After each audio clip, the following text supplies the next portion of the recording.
Loveridge from Reach Out ASC, and before I was working for Reach Out I was a primary school teacher in central Manchester, so I'm very excited to share some strategies with you that I have used myself, that I've seen work to help autistic children feel valued and supported in the primary classroom. That's what we're all aiming for, isn't it? It's worth noting that a lot of these strategies can be used at home as well, especially whilst we're in lockdown. Maybe it would be useful to share these with parents so that they can give them a go with their children at home to foster that independence and to try and get the best out of them, even in these difficult times. The strategies that we're going to look at today include visual timetables, now and next boards, choice boards, visual keyrings, workstations, and then sensory items and how we can use them in sensory circuits and things like that. So I hope you find some of these things helpful. Whether you come knowing lots about it, I hope you still find something useful, or whether you've never heard of it before, I really hope that this is going to be a practical, engaging session for you. So let's get started. So the first strategy I'm going to talk about is a visual timetable. Now, you've probably heard of this before, I've seen them in lots of schools, and it's often the first thing I ask when I go in. Has the child got a visual timetable? Do they use it? And the answer is usually no, they don't have one, or yes, they did, but they don't really use it, or they didn't need it. Now, we know that for some children, they won't need a visual timetable, but for a lot of children, not just autistic children, for the vast majority of children, a visual timetable will be helpful. So I'm going to explain why I think visual timetables are so useful and how they can be used effectively so that it's going to help the child and not be a huge faff for you. So the main reason that I think a visual timetable is really helpful is because it provides the child with that structure and routine that they so often crave.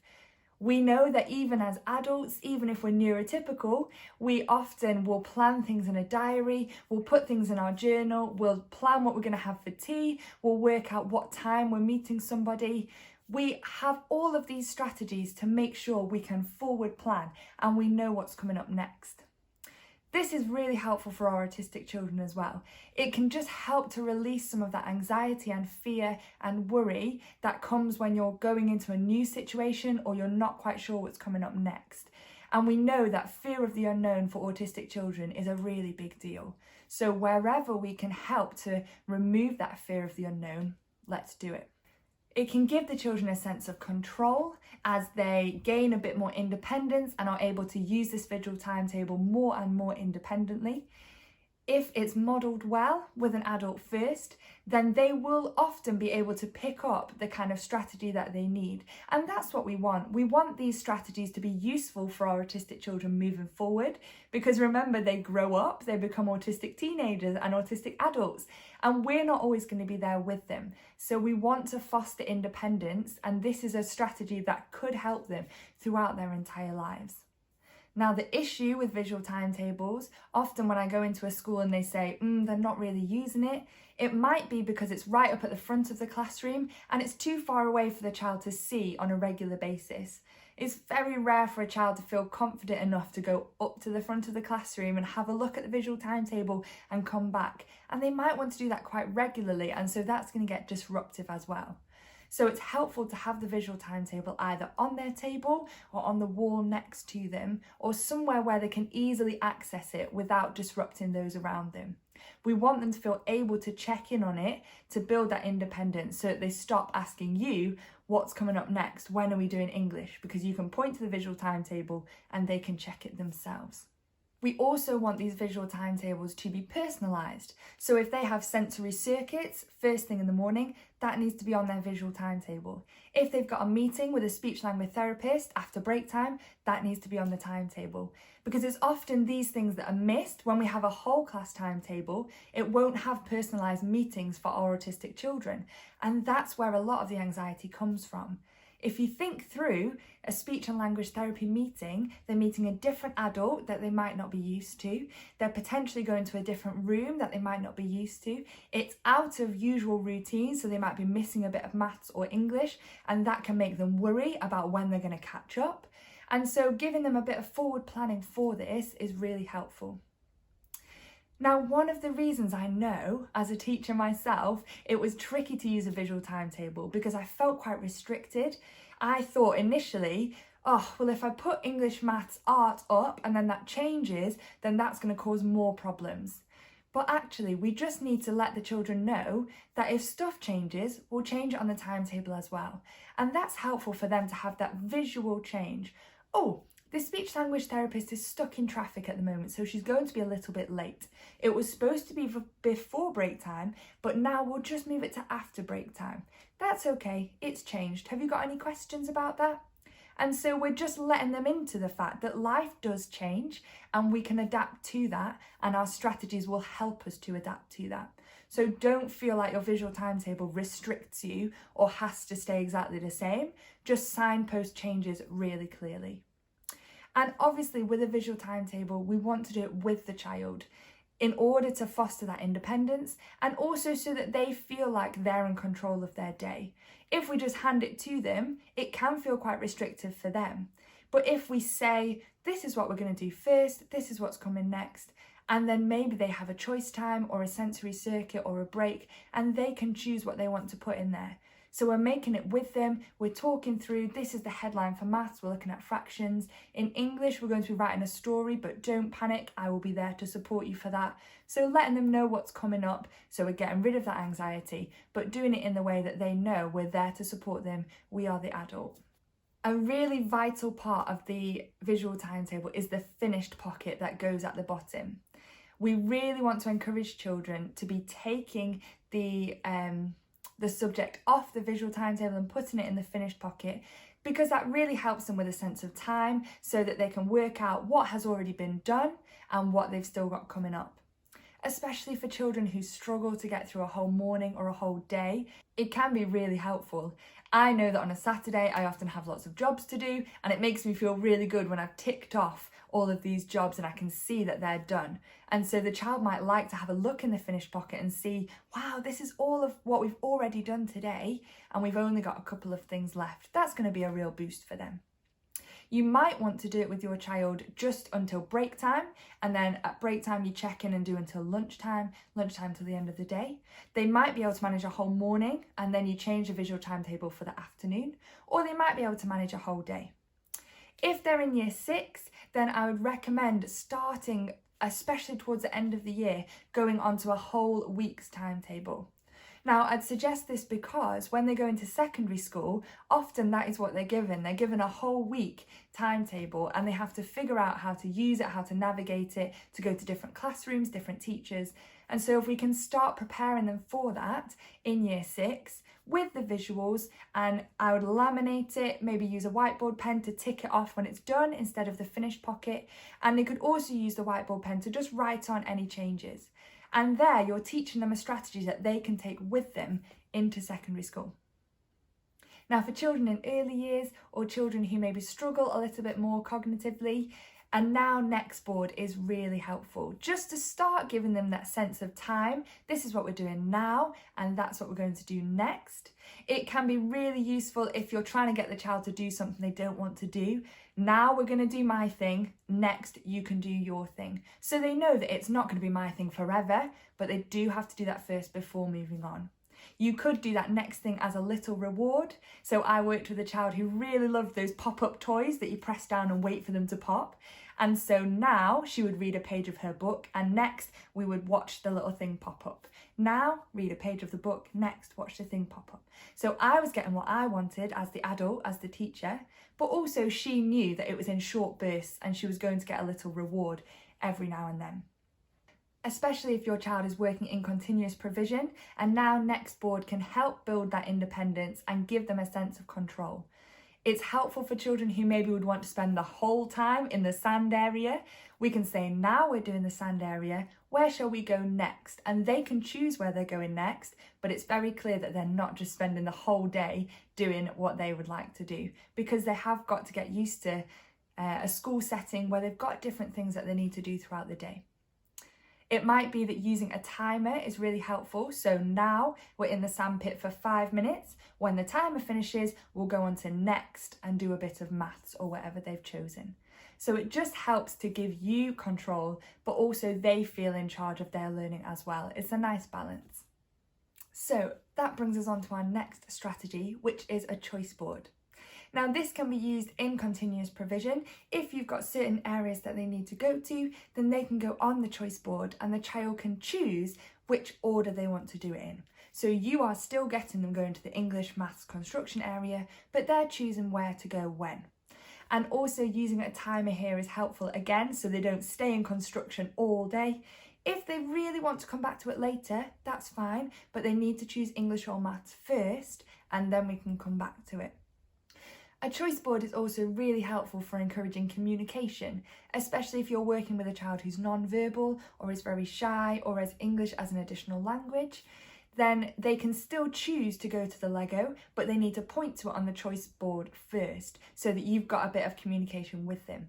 And then over time, when they point to it, you can say Lego and they will say Lego, and you're getting a bit of communication each time, even though they're still choosing what they want to do. Again, it's to do with that balance of control. So they're choosing, but they need to communicate with you first rather than just going over and grabbing it.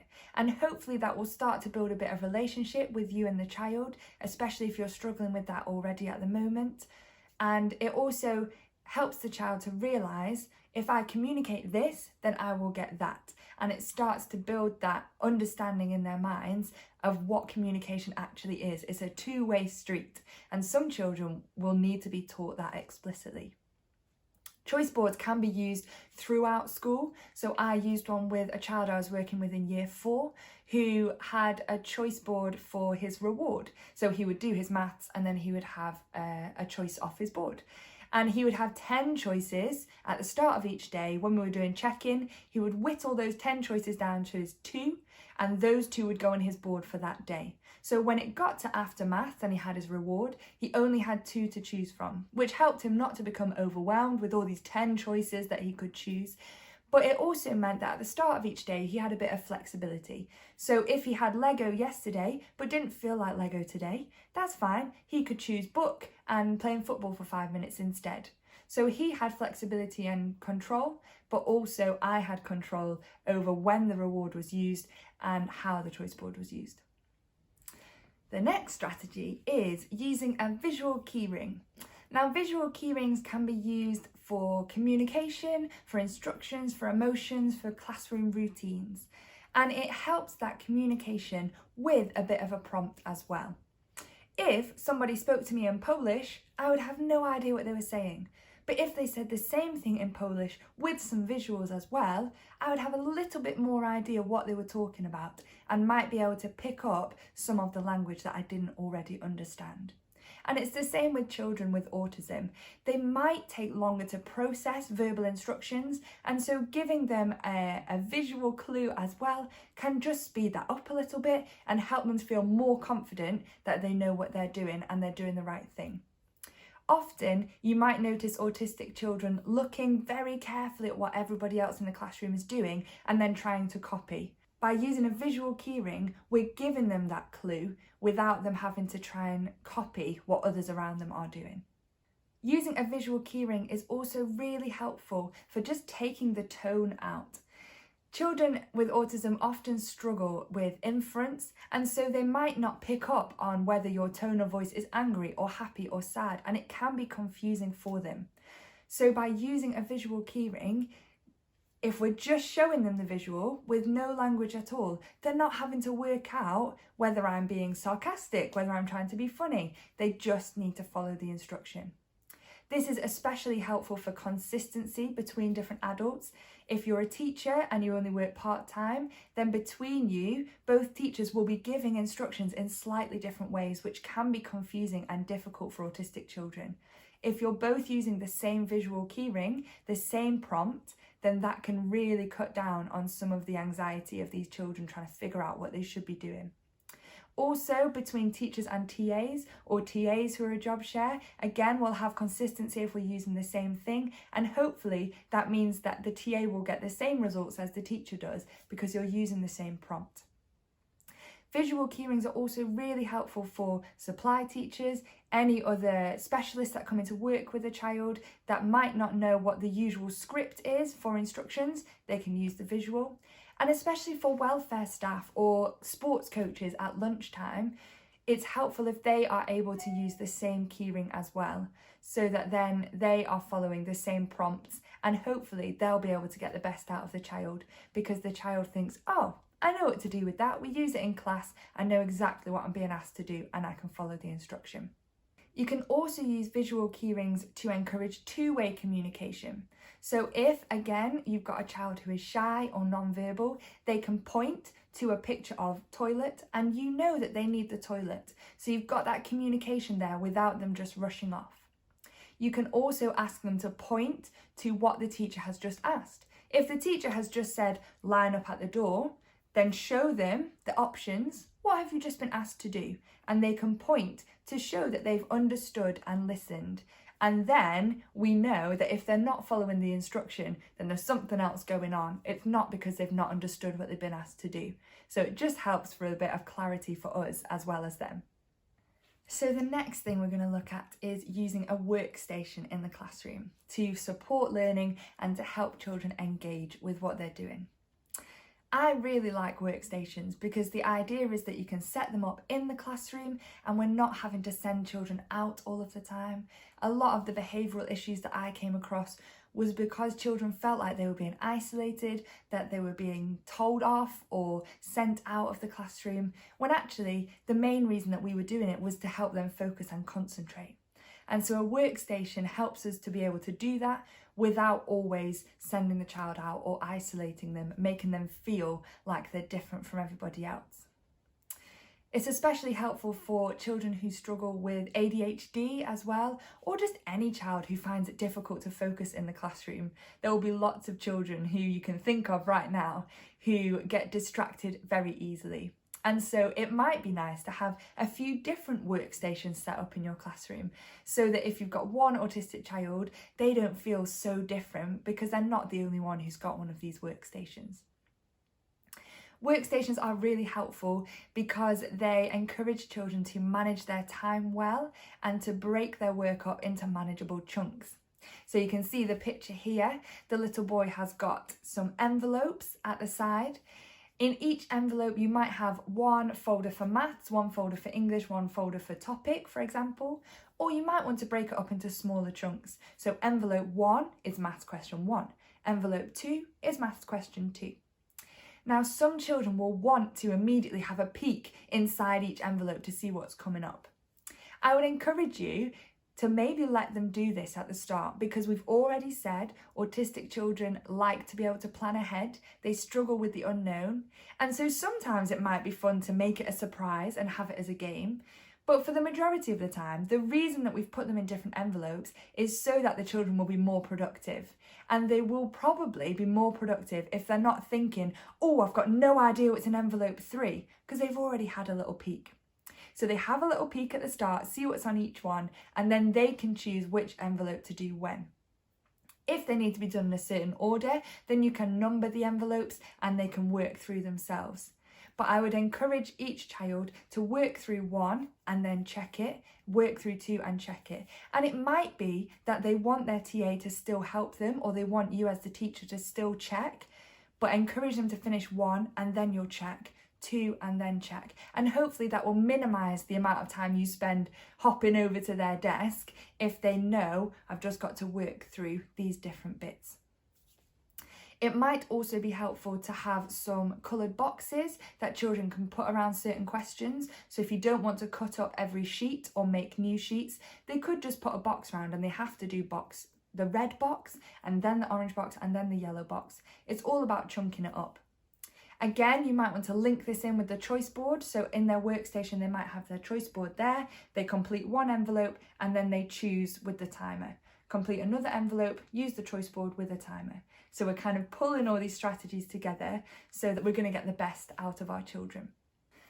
And again, it's really important to do this with the child. So set it up with them. They might want it to be personalised with their name. They might want to choose what colour their envelopes are. They might want to choose what colour their folders are. They might want to choose where they sit. It might be that where they're sat at the moment, they're right by the toilet and the noise is always going and that's distracting them. Or maybe it smells, or maybe they stare out of the window a lot and that's distracting. And I found that if I spoke to the children about it, we could actually have a really good discussion about what would be best for them and their learning. And it was a far more positive experience if I did it with the child. I would really encourage you not to just set up the workstation as a surprise for them when they come in, because the majority of the time they'll assume it's because they've been naughty or it's a punishment, and we don't want this to be a punishment for them. We want to teach them that this is a strategy that they can use going forward to minimise distractions.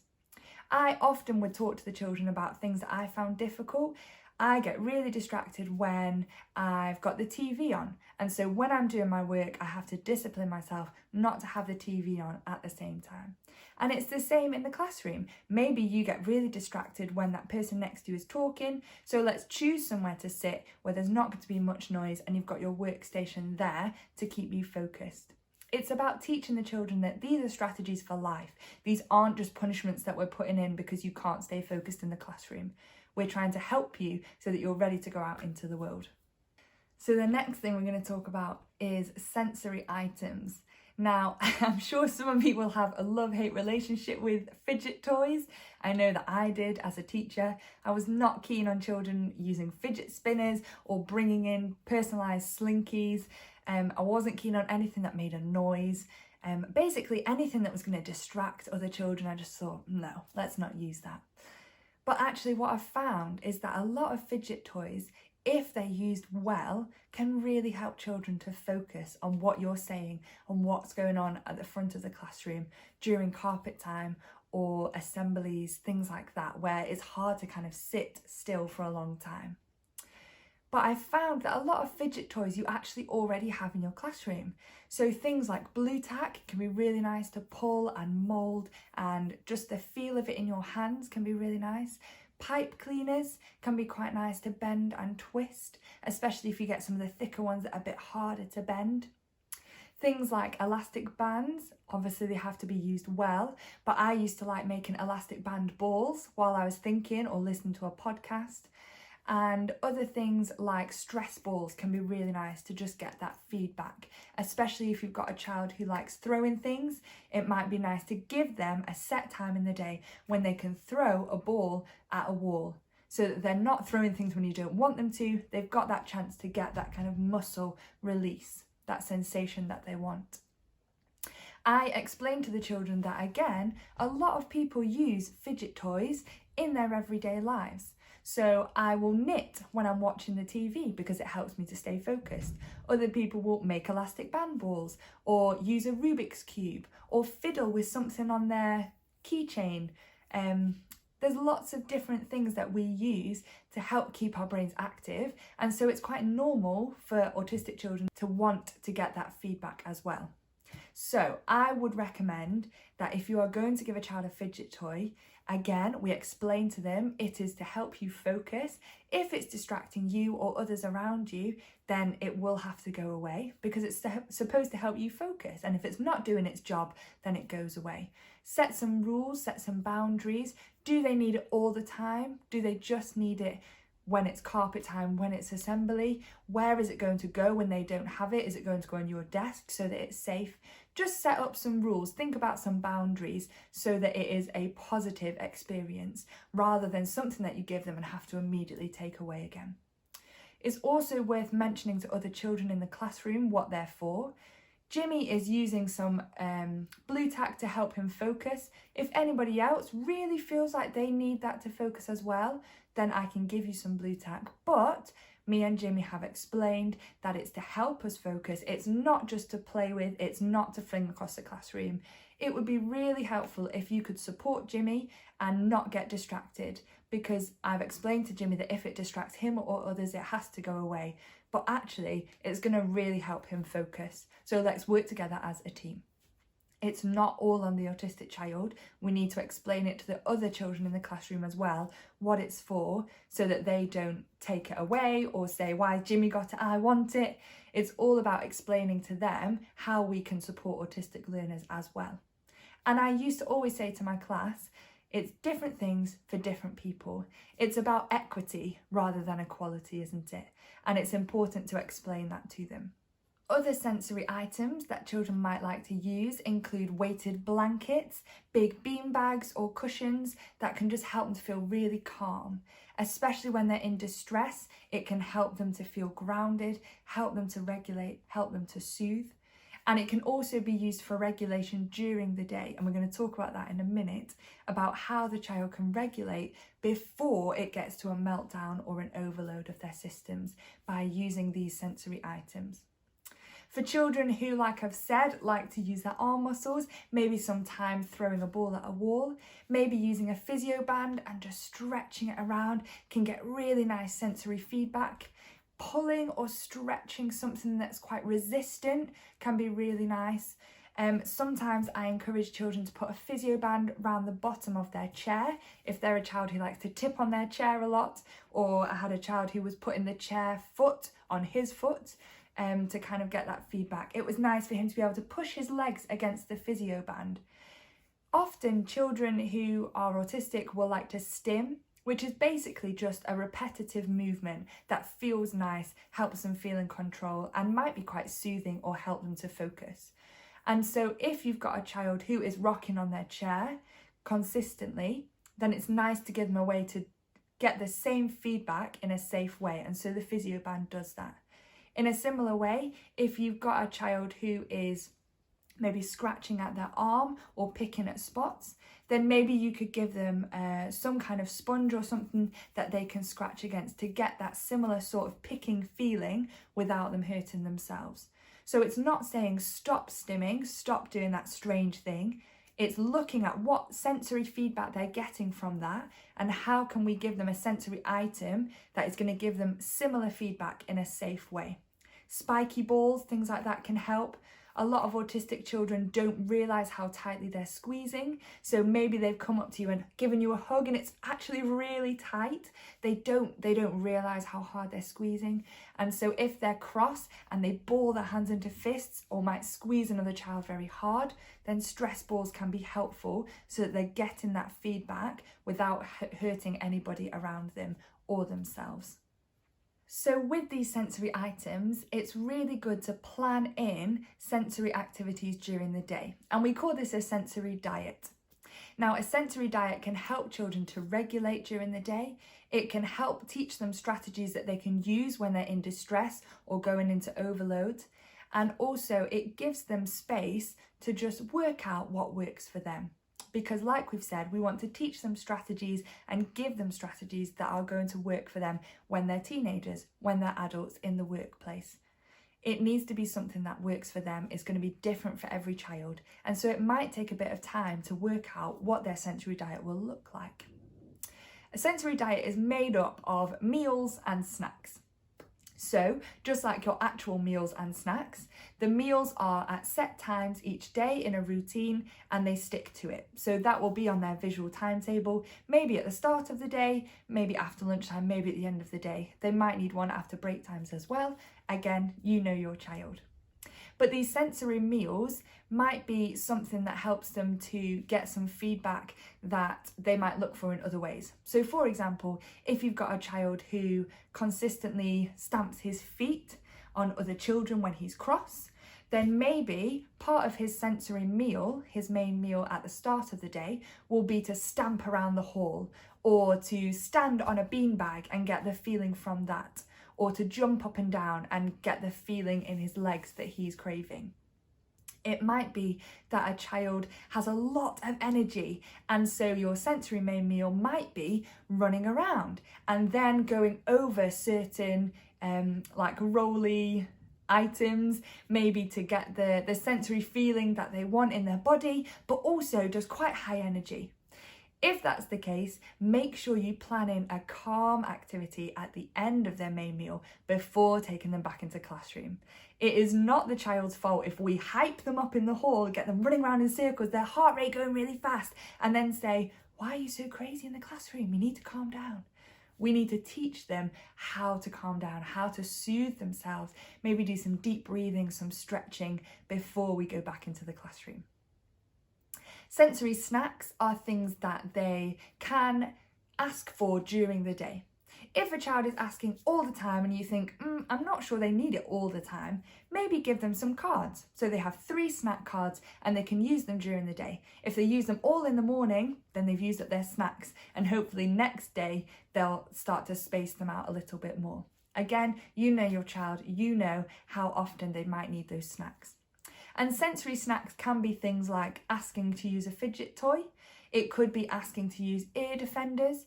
It could be something like asking to have a bit of a run around outside for 5 minutes because they know that they didn't manage to burn all of their energy off at break time. And these snacks are things that are, again, going to help them regulate so that we're not having meltdowns or having overloads, especially towards the end of the day.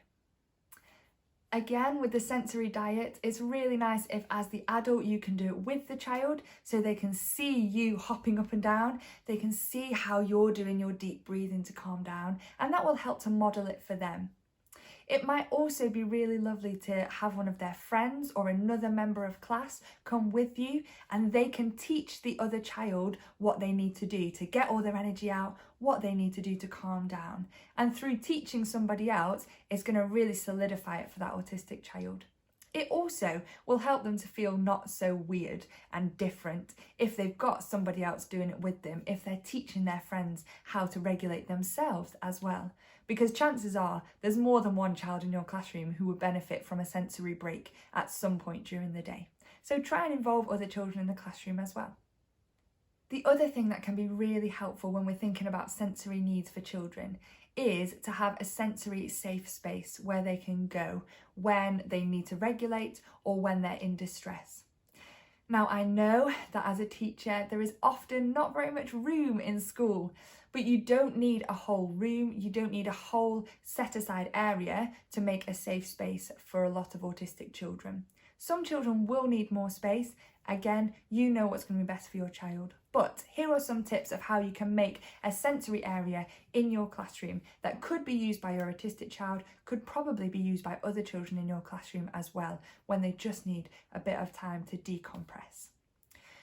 Often it's really nice if it's a dark space. Maybe you want to have some twinkly lights or a lava lamp, a bit of light, but something like a tent or a teepee, or even just putting a blanket over the top of a table can turn it into a bit of a dark space. Some children like to crawl into it. It's nice to have something like a weighted blanket or a big beanbag or big cushions so that children can really ground themselves and feel like they can really relax in this space. Again, do it with your autistic child. We don't want to put too much in there so that it's overwhelming and they've got lots of choices to make, because chances are they'll be going in there when they're already a little bit stressed, so we need it to be a calm area. But they might want to choose 1 or 2 books that they really enjoy reading. They could have those in there. Maybe with a torch. It's quite nice to read a book with a torch, make it feel a bit special for them. Maybe they want to have a couple of fidget toys. They could have a box of things that they could choose one thing out of, some stress balls, a slinky, something to pull or twist or touch. They might like to have their favourite toy in there, or maybe a favourite cushion that helps them feel really nice. And please ask your child, what makes you feel calm? It's worth asking them this before they're in distress so that you've got a bit of an idea. It might be that they need their headphones in there. It might be that they want to listen to some calm music. It might be that they don't want any of that and actually they need something very different. It's going to be different for every autistic child, and we need to match the strategy to the child rather than trying to force the child into the strategy, saying, we know this will work, you just need to get used to it. Let's try and make it useful for them. And again, encourage them. Can you make yourself a sensory safe space at home? If they go somewhere very regularly like Nana or Grandad's, can you make yourself a safe space there and explain to them why you're doing it and how it helps you? Because again, we want these strategies to be useful for them, not just in school, but especially at home over lockdown, especially when they get to high school. They need to still know how to use these strategies themselves when we're not around for them. We really want these strategies to be useful for the children. So I would encourage you to try it for a couple of weeks, write some notes on what's going well, what isn't working, certain times of day, a certain incident when you think, oh, I could have tried that thing, I'll do that next time. It's really useful to have notes that you can reflect back on and try and get better and try and work out what is going to benefit your child. If they're able to, have a discussion with them after a week, after a couple of weeks. Oh, what do you think of this safe space? Have you been using it? What would make you want to use it? How can we make it work for you? If after a couple of weeks it's really not working and you can't think of any way you could tweak it just to change it and make it a bit better, then it might be that you need to try a different strategy. And especially if you've got a younger child and you can't ask them, a lot of it is observation based. So trust your instincts. If you're writing notes and reflecting on it and you think, I really need to try something else, then again, try it for a couple of weeks and see if it makes any difference. I've had experience of a child who is autistic and very resistant to change, and even though I thought I explained it really well, this is why we're doing it, I'm doing it with you, he hated it to begin with. But I carried on the strategy for a couple of weeks and I kept explaining, this is to help you. Tell me if there's a way I can make it better, but we're going to carry on with this for a couple of weeks because I think that the structure and the routine of this visual timetable is really going to help you feel calm. So we're going to try it for a couple of weeks. And at the end of the couple of weeks, I asked him, how do you feel about it now? And he was so resistant to begin with, but over time, over the 2 weeks, he said, I don't love it, but it's getting better. And so sometimes just giving them a bit of time to get used to it is really important. Please don't just try a strategy once and say, oh, well, that didn't work, because they'll need time to get used to it. You need time to get used to it. And writing those notes can be really helpful to work out what we can tweak moving forward. We want to work with the children to find strategies that work for them so that they're set up for life in primary school and after primary school. Thank you so much for watching. I really hope that you found some of this helpful. Hope that you found some top tips or some tweaks that you could make to strategies. I would love to hear any strategy success stories or any questions about what you could do to make anything better. Please let us know on Reach Out ASC on Facebook or also on Twitter, or email me sarah@reachoutasc.com. I would love to hear what you've been getting up to, what you found helpful, or any questions that you've got. I really hope you enjoyed watching. Thank you for joining me, and I hope you enjoy the rest of the conference. Hey, it's Ian here at Studio TV. Thank you so much for joining us here at Getting It Right for Me Live. Let me ask you a really quick question.